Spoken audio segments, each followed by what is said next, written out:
Before I end this presentation, I want to highlight a few resources provided on your Khan Academy dashboard.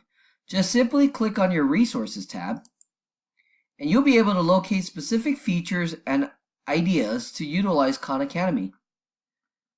For example, let's click on Khan Teacher Training, which I referenced to in my presentation.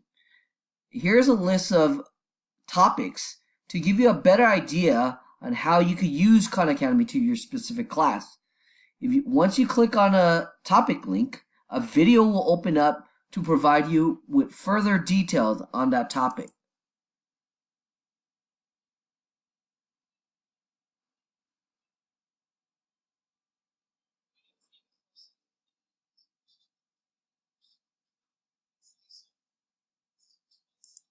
Okay, let's close that. Now, there are many features provided with the site, which helps to have this resource of content available. Let's go back to the other resources.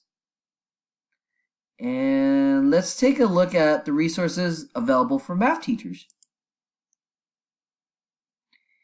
Math Missions Overview and FAQ. Now, this is something that I also referenced in my presentation.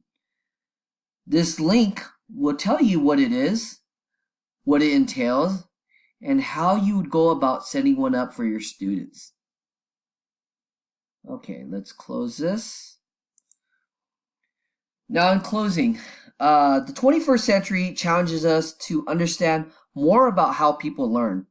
From my experience, students are gravitating to online sites to obtain information and fuel their interests. Today, I discussed 5 essential standards by iNiCO and how the Khan Academy can help us meet those standards in our blended initiative.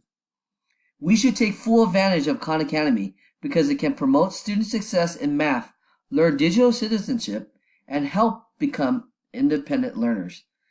With the resources and tools provided by Khan Academy, we could engage all our students in active learning, differentiating our instruction to help improve student success, and provide a personalized learning approach to increase student motivation and outcomes.